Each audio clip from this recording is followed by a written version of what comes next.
Hi friends, welcome to new blog. आज हमारे यहाँ घर पे पूजा है हर्षद माई की।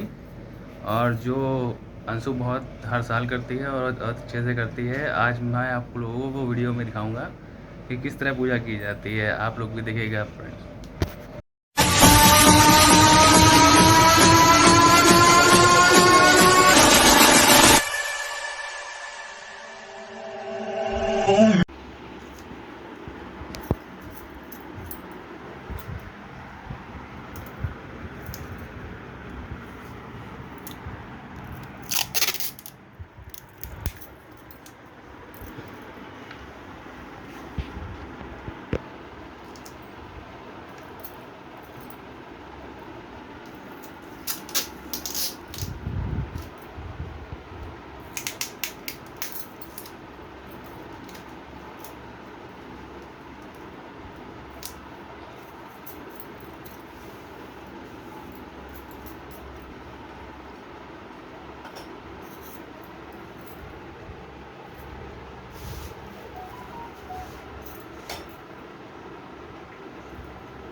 ये क्या कर रही हैं आप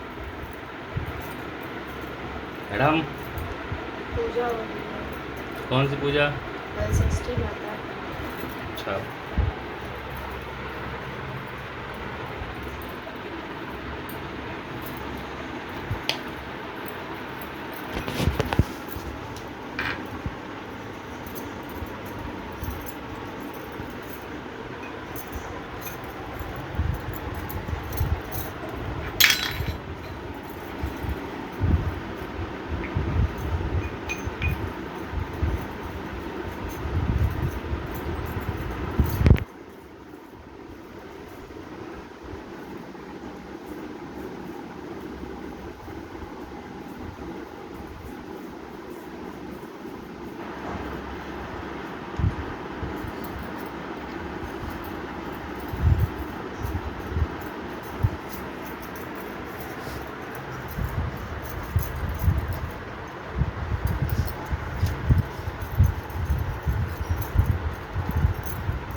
आप बताइए कुछ पूजा के बारे में मैडम। ये पूजा भादव मास में होती है और ये पुत्रों के लिए विशेषकर रूप से की जाती है। मगर अब जो है पुत्र पुत्री में कोई भी भेदभाव नहीं है, इसलिए ये व्रत हर कोई रख सकता है। और यहाँ मैंने सारी तैयारियाँ कर ली हैं। तो हम लगा रहे माता जी के सिंदूर, और ये हो गई बिंदी। हर जगह ऐसे सिंदूर लगाया जाता है। बाकी सारी तैयारियां हो चुकी हैं। आद्या आज स्कूल गई है, जो कि आने के बाद माता जी की पूजा करेगी।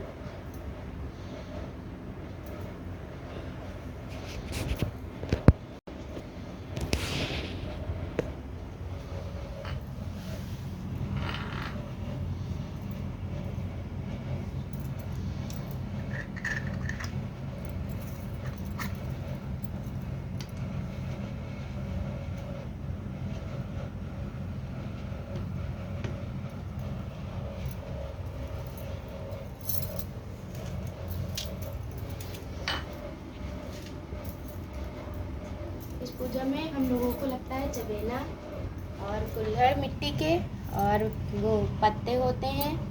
और उसमें वो माता जी के भोग के लिए दही, महुआ और जो है ये वाला भूरा वाला चावल रखा जाता है।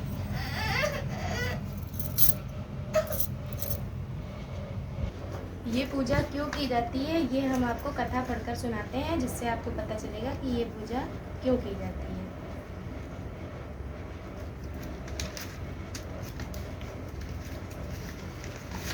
राजा युधिष्ठिर ने श्री कृष्ण भगवान से कहा, हे भगवान, हे देवकी नंदन, आपने तीनों लोकों के हित के लिए पृथ्वी पर जन्म लिया है, अतः मुझ पर कृपा कीजिए। अपने पुत्र अभिमन्यु के मर जाने पर सुभद्रा भी बड़ी दुखी हुई। शोक से पीड़ित होकर वह जी नहीं सकती। हे देव, इसी प्रकार स्त्रियों में श्रेष्ठ द्रौपदी भी अपने मात्र पुत्र के नाश होने पर दिन रात प्रतिदिन दुखी हो रही है।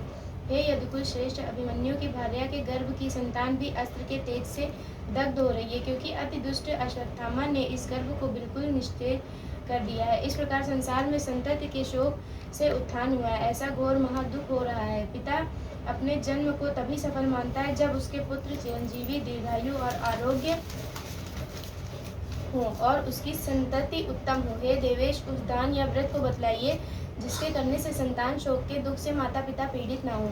भगवान श्री कृष्ण ने कहा, यदि उत्तरा एक अपूर्व व्रत को करे तो उसका मृत पुत्र भी जीवित हो जाएगा, इसमें कोई संदेह नहीं है। राजा युधिष्ठिर ने तब पूछा, हे भगवान, इस व्रत की क्या विधि है? इसके कौन देवता है? किस काल में यह किया जाता है और किस स्त्री ने यह व्रत किया है जिससे यह प्रसिद्ध हुआ है? श्री कृष्ण भगवान ने तब कहा, सुभद्रा का एक राजा था, उसकी रानी का नाम सुवर्णा था। उसको हस्ती नाम दुश्राद्र पुत्र उत्पन्न हुआ। इसने अपने नाम पर हस्तिनापुरी बसाई। यह बालक एक दिन धाय के साथ गंगा जी के तीर पर गया। जल से खेलता हुआ वह बालक बाल भाव से जल में चला गया। वहाँ एक मगर उसको पकड़ कर गहरे पानी में ले गया। इस समाचार को सुनकर पुत्र दुख से दुखी रानी सुवर्णा ने क्रोध के मारे धाय के पुत्र को जलती अग्नि में फेंक दिया और फेंकने के बाद अपने पुत्र को याद करते हुए बड़ा विलाप करने लगी। राजा भी दुख से व्याकुल हो गया। धाय पुत्र शोक दुख से व्याकुल होकर जंगल में चली गई। कुश और पलाश से पूर्ण जंगल में मध्याह्न के समय शिवजी की पूजा करने लगी। उसने वहां प्राणियों से वर्जित सुनसान मंदिर में महादेव जी, कार्तिकेय भगवान, पार्वती तथा गणेश जी की पूजा की। धाय प्रतिदिन इन देवताओं का ध्यान पूजन करती थी तथा तृण धान्य और महवे का भोजन करती थी। उसको इस प्रकार करते हुए हे युधिष्ठिर, भादो के महीने कृष्ण पक्ष की षष्ठी को नगर के अद्भुत दर्शन हुआ। इस धाय का अति सुंदर पुत्र भीड़ में से जीता जागता निकल आया। इस घटना को देखकर राजा रानी तथा अन्य बड़े आश्चर्यचकित हुए। धाय के पुत्र को जीवित देखकर चिंता से व्याकुल होकर लोगों ने तभी ब्रह्मज्ञानी पंडितों से उसका कारण पूछा। इसी समय शिवजी के अंश रूपी दुर्वासा नाम के महर्षि उनकी आज्ञा से राजा को हितोपदेश देने लगे।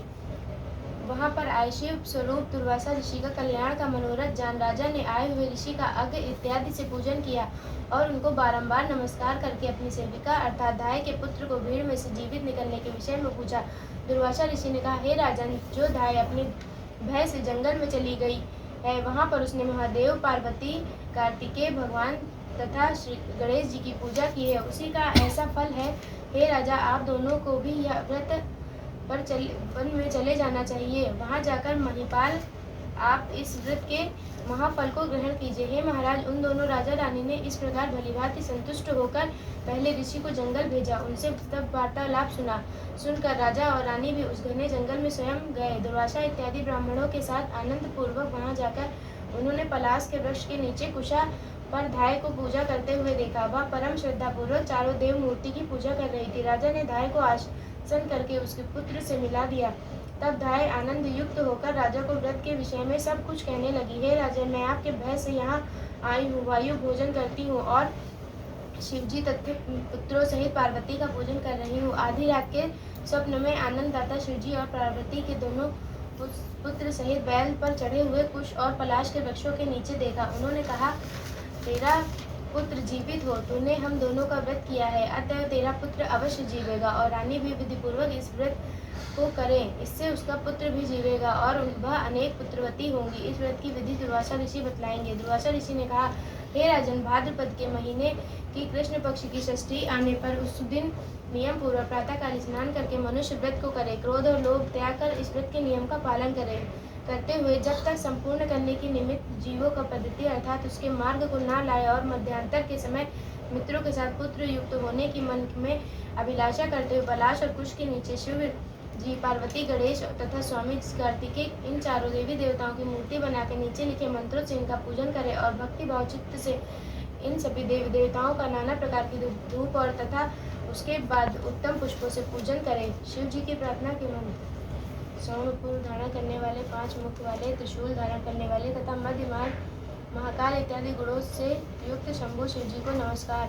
पार्वती की प्रार्थना के मंत्र का अर्थ। शिवा हर कांता प्रकृति श्रेष्ठ हेतु सुख और सौभाग्यदायिनी गौरी और धात्री को नमस्कार। स्वामी कार्तिकेय की प्रार्थना के मंत्र का अर्थ। मोर पर सवारी करने वाले देवता को कौश, पत्री को विदीर्ण करने वाले कुमार विशाख को स्कंद को नमस्कार। गणेश जी की प्रार्थना के मंत्र का आधार। मूषक पर सवारी करने वाले देवता को लंबे उदर वाले, सुंदर सूंड वाले, एक दंत वाले तथा विघ्न का नाश करने वाले देवता को नमस्कार।